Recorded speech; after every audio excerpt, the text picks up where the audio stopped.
ব্যর্থ বোমা থেকে ফাঁস হলো আমেরিকার সবচেয়ে বড় সামরিক গোপনীয়তা। রাত তখন গভীর হয়ে এসেছে লেবাননের দক্ষিণাঞ্চলে। আকাশে তারার আলো ম্লান হয়ে আসছে ধীরে ধীরে। হঠাৎ করে নিস্তব্ধতা ভেঙে গেল প্রচণ্ড গর্জনে। ইসরায়েলি যুদ্ধবিমান ছুটে আসছে।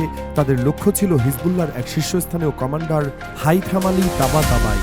বিমান থেকে ছুটে এলো একটি বোমা, আমেরিকার সর্বাধুনিক প্রযুক্তিতে তৈরি GBU-39B, পেন্টাগনের গর্বের ধন। কিন্তু সেই রাতে ঘটল অপ্রত্যাশিত কিছু। বোমাটি মাটিতে আছড়ে পড়ল ঠিকই, কিন্তু বিস্ফোরণ হলো না। আর এই একটি ব্যর্থ বোমাই এখন আমেরিকার ঘুম কেড়ে নিয়েছে। ওয়াশিংটন ডিসির ক্ষমতার কেন্দ্রগুলোতে এক অস্বস্তিকর নীরবতা নেমে এসেছে। খবরটা যখন প্রথম পেন্টাগনে পৌঁছায়, তখন অনেকেই বিশ্বাস করতে চাননি। তাদের সবচেয়ে উন্নত স্মার্ট বোমা, যেটিকে তারা বলে স্মল ডায়ামিটার বম্ব বা ক্ষুদ্র ব্যাসের যুদ্ধ বিমান বোমা, সেটি শত্রুর হাতে পড়েছে অক্ষত অবস্থায়। শুধু পড়েনি, তারা সেটি খুলে ফেলেছে, ছবি তুলেছে এবং সবচেয়ে ভয়ঙ্কর ব্যাপার হলো বোমার ভেতরের সবচেয়ে সংবেদনশীল অংশগুলো পাচার করে দিয়েছে তেহরানে।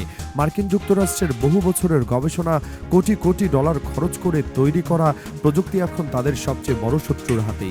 এই ভাবনাটাই পেন্টাগনের কর্মকর্তাদের রাতের ঘুম হারাম করে দিয়েছে। তেহরান টাইমসের একটি অনুসন্ধানী প্রতিবেদন থেকে জানা গেছে পুরো ঘটনার বিস্তারিত। বোমাটি মাটিতে পড়ার কয়েক মিনিটের মধ্যেই হিজবুল্লাহর বিশেষ নিরাপত্তা দল ঘটনাস্থলে হাজির হয়ে গিয়েছিল। তারা কোনো সময় নষ্ট করেনি। পুরো এলাকা ঘিরে ফেলা হয়েছিল বিদ্যুৎ গতিতে, সাধারণ মানুষকে সরিয়ে দেওয়া হয়েছিল। তারপর ডাকা হয়েছিল বিশেষজ্ঞদের। হিজবুল্লাহর কারিগরি দল, যারা বছরের পর বছর ধরে ইসরায়েলি অস্ত্র নিয়ে কাজ করে আসছে, তারা অত্যন্ত সতর্কতার সাথে বোমাটির কাছে গেল। প্রথমে তোলা হলো উচ্চ রেজলিউশন ছবি, প্রতিটি কোণ থেকে প্রতিটি অংশের বিস্তারিত ফটোগুলি। এরপর শুরু হলো সবচেয়ে বিপজ্জনক কাজ, বোমাটিকে নিষ্ক্রিয় করা। একটু এদিক ওদিক হলেই সব শেষ। কিন্তু হিজবুল্লাহর এই বিশেষজ্ঞরা তাদের কাজে অভিজ্ঞ। ইসরায়েলের সাথে দীর্ঘ সংঘাত তাদের এই দক্ষতা দিয়েছে। তারা সফলভাবে বোমাটি নিষ্ক্রিয় করে ফেলল। কিন্তু আসল কাজ তখনও বাকি ছিল। বোমার বাইরের আবরণ সরিয়ে ফেলা হলো, ভেতরে যা ছিল সেটাই আসল সম্পদ। নেভিগেশন চিপ, গাইডেন্স সেন্সর, বিস্ফোরক নিয়ন্ত্রণ ব্যবস্থা, এগুলোকে বলা যায় বোমার মস্তিষ্ক। যে প্রযুক্তি এই বোমাকে এত নিখুঁত করে তোলে, সেই প্রযুক্তি এখন হিজবুল্লাহর হাতে। প্রতিটি তার, প্রতিটি সার্কিট বোর্ড যত্ন সহকারে আলাদা করা হলো। তারপর সেগুলোকে প্যাক করে পাঠিয়ে দেওয়া হলো তেহরানে, ইরানের গোপন সামরিক গবেষণাগারে। ওয়াশিংটনে এই খবর পৌঁছানোর পর যা হয়েছে সেটা বোঝা যাচ্ছে তাদের আচরণ থেকে। হিব্রু মিডিয়াগুলো জানাচ্ছে, পেন্টাগনের উচ্চপদস্থ কর্মকর্তারা এই ঘটনাকে জাতীয় নিরাপত্তার জন্য অত্যন্ত গুরুতর হুমকি হিসেবে দেখছেন। তাদের ভয়ের কারণ স্পষ্ট। GBU-39B2 একটি বোমা নয়, এর প্রযুক্তি ব্যবহার করা হয় আমেরিকার অন্যান্য স্মার্ট বোমা এবং ক্ষেপণাস্ত্রেও। এই প্রযুক্তি যদি ইরান বুঝে ফেলে, তাহলে আমেরিকার পুরো আক্রমণাত্মক অস্ত্রভাণ্ডারের গোপনীয়তা শেষ। আমেরিকার উদ্বেগ এতটাই বেড়ে গেছে যে তারা একটি অদ্ভুত কাজ করে বসেছে। লেবানন সরকারের কাছে তারা আনুষ্ঠানিকভাবে দাবি জানিয়েছে সেই বোমার ধ্বংসাবশেষ ফেরত দেওয়ার জন্য। কূটনৈতিক ভাষায় এটা অত্যন্ত অস্বাভাবিক একটি পদক্ষেপ, কিন্তু তার চেয়েও অস্বাভাবিক হলো লেবাননের সাধারণ মানুষের প্রতিক্রিয়া। সামাজিক যোগাযোগ মাধ্যমে ঝড় উঠেছে। মানুষ জিজ্ঞেস করছে, এই বোমা কে পাঠিয়েছিল, কেন পাঠিয়েছিল, আমাদের মানুষকে মারার জন্য? সেটা কাজ করেনি, এখন সেটা ফেরত চাইছে কেন? ঠিক করে আবার পাঠাবে, আবার মারবে। লেবাননের রাস্তায় প্রতিবাদ হয়েছে এই দাবির বিরুদ্ধে। মানুষের ক্ষোভ স্পষ্ট। যে দেশ সারা দুনিয়ায় গণতন্ত্র আর মানবাধিকারের কথা বলে বেড়ায়, সেই দেশ এখন খুনের হাতিয়ার ফেরত চাইছে। এই ঘটনা মধ্যপ্রাচ্যে আমেরিকার যা কিছু অবশিষ্ট ভাবমূর্তি ছিল সেটাকেও ধ্বংস করে দিয়েছে। কিন্তু এই ঘটনা এখানেই শেষ নয়। পেন্টাগনের জন্য আরও বড় দুঃসংবাদ অপেক্ষা করছিল।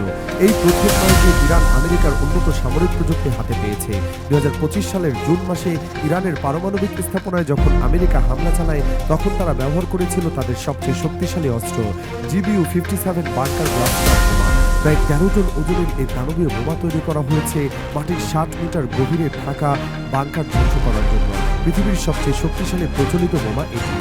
কিন্তু আল্লাহর অশেষ রহমতে সেই হামলায় একটি GBU বোমা অবিস্ফোরিত থেকে গিয়েছে। সেটি অক্ষত অবস্থায় ইরানের প্রতিরক্ষা বিশেষজ্ঞদের হাতে এসেছে। তেহরানের প্রতিরক্ষা সূত্র নিশ্চিত করেছে যে তারা এই বিশাল বোমা সফলভাবে রিভার্স ইঞ্জিনিয়ারিং সম্পন্ন করেছে। 13 টন ওজনের এই বোমা হুবহু নকল করা কঠিন, কারণ এটি বহন করার জন্য বিশেষ ধরনের ভারী বোমারু বিমান দরকার। কিন্তু এর প্রযুক্তি বোঝা এবং নিজেদের অস্ত্রে প্রয়োগ করা সম্পূর্ণ ভিন্ন ব্যাপার।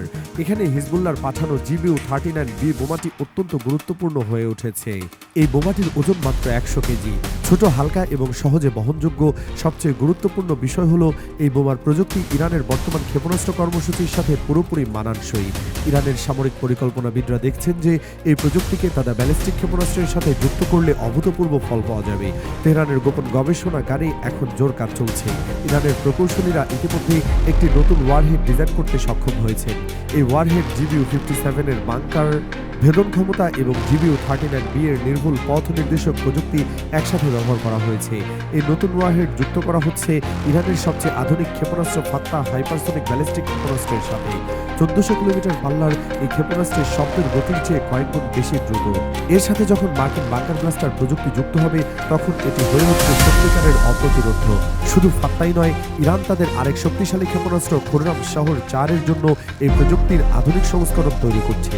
2000 কিলোমিটার পাল্লার এই ক্ষেপণাস্ত্র ইসরায়েলের যে কোনো প্রান্তে আঘাত করতে সক্ষম। প্রাথমিক পরীক্ষায় দেখা গেছে ইরানি প্রকৌশলীদের তৈরি এই নতুন ওয়ারহেডগুলো চাঙ্গা কংক্রিট এবং ভূগর্ভস্থ প্রতিরক্ষা প্রাচীর ভেদ করে 20 মিটার পর্যন্ত গভীরে প্রবেশ করতে পারে। মার্কিন মূল সংস্করণের এই ক্ষমতা 7 মিটার বলে দাবি করা হয়, কিন্তু দেশীয় প্রযুক্তিতে 20 মিটার অর্জন করাও বিশাল সাফল্য। ইরানের এই সক্ষমতা হঠাৎ তৈরি হয়নি। তেহরান আগেও প্রমাণ করেছে শত্রুর অস্ত্র জব্দ করে সেটাকে নিজেদের প্রযুক্তিতে রূপান্তর করতে তারা কতটা পারদর্শী। 2011 সালের সেই ঘটনা কেউ ভুলেনি। আমেরিকার অত্যাধুনিক স্টেলথ ড্রোন RQ-170 সেন্টিনেল ইরানের আকাশে গোয়েন্দাগিরি করছিল। এই ড্রোন রাডারে ধরা পড়ে না। আমেরিকা মনে করত এটি অবৈধ, কিন্তু ইরানি সাইবার যোদ্ধারা ড্রোনটির নিয়ন্ত্রণ দখলে নেয়। GPS সিগন্যাল স্পুনিং করে তারা ড্রোনটিকে বিভ্রান্ত করে এবং অক্ষত অবস্থায় মাটিতে নামিয়ে আনে। সেই ড্রোন থেকেই জন্ম নিয়েছে শাহেদ সিরিজের ড্রোন, যা আজ বিশ্বজুড়ে আলোচিত। সেই একই ইতিহাসের পুনরাবৃত্তি ঘটছে এই GBU বোমার ক্ষেত্রে। আমেরিকার তৈরি অস্ত্র এখন আমেরিকার বিরুদ্ধে ব্যবহারের জন্য প্রস্তুত হচ্ছে। সবচেয়ে উদ্বেগজনক বিষয় হলো ইরান এবং হিজবুল্লাহ এই পুরো ঘটনা নিয়ে সম্পূর্ণ নীরব। কোনো মন্তব্য নেই, কোনো বিবৃতি নেই। এই নীরবতাই ওয়াশিংটনের ভয় সবচেয়ে বেশি বাড়িয়ে দিয়েছে। কারণ তারা জানে না ইরান ঠিক কতদূর এগিয়ে গেছে, জানে না এই প্রযুক্তির সাথে আর কি কি উদ্ভাবন যুক্ত করা হয়েছে। পেন্টাগন এখন হিসাব করছে তাদের আকাশ প্রতিরক্ষা ব্যবস্থা এই নতুন হাইব্রিড ক্ষেপণাস্ত্র ঠেকাতে পারবে কিনা। GBU-39 বোমার একটি বিশেষ বৈশিষ্ট্য আছে যা একে অন্যদের থেকে আলাদা করে। এই বোমার গ্লাইডিং সক্ষমতা আছে। বিমান থেকে ছোড়ার পর এটি নিজে নিজে গ্লাইড করে লক্ষ্যের দিকে এগিয়ে যায়। এই প্রযুক্তি যদি ইরানের ব্যালিস্টিক ক্ষেপণাস্ত্রে যুক্ত করা হয়, তাহলে সেই ক্ষেপণাস্ত্রের গতিপথ হ্রাস করা প্রায় অসম্ভব হয়ে পড়বে। বর্তমান আকাশ প্রতিরক্ষা ব্যবস্থায় ব্যালিস্টিক ক্ষেপণাস্ত্রের প্যারাবোলিক গতিপথ হিসাব করে সেটিকে আটকায়, কিন্তু গ্লাইডিং সক্ষমতা থাকলেও ক্ষেপণাস্ত্র যে কোনো মুহূর্তে দিক বদলাতে পারে। হাইপারসনিক গতি, অনিশ্চিত গতিপথ এবং বাংকার ভেদন ক্ষমতা, এই তিনের মিশ্রণ যে কোনো প্রতিরক্ষা ব্যবস্থার জন্য দুঃস্বপ্ন।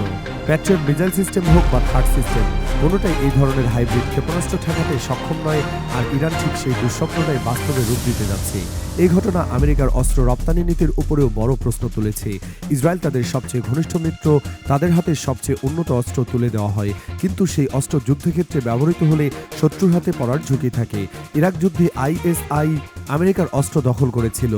আফগানিস্তান থেকে পালানোর সময় তালেবানের হাতে পড়েছিল বিলিয়ন ডলারের সামরিক সরঞ্জাম। এখন লেবাননে একই ঘটনা ঘটেছে। এই নীরব প্রযুক্তি যুদ্ধ মধ্যপ্রাচ্যের ভূরাজনীতির ভারসাম্য চিরতরে বদলে দিতে পারে। ইসরায়েল এতদিন মনে করত তাদের বহুস্তরীয় আকাশ প্রতিরক্ষা অবৈধ, কিন্তু ইরানের নতুন ক্ষেপণাস্ত্র সেই বিশ্বাসে ফাটল ধরাতে পারে। পেন্টাগনের করিডোরে এখন এক অদ্ভুত নীরবতা। কর্মকর্তারা জানেন তারা একটি মারাত্মক ভুল করেছেন। প্রযুক্তি একবার ফাঁস হলে আর ফেরত আনা যায় না। আমেরিকার দুঃস্বপ্ন এখন ইরানের হাতিয়ার, আর সেই আতঙ্কে এখন ওয়াশিংটনকে গ্রাস করে ফেলেছে।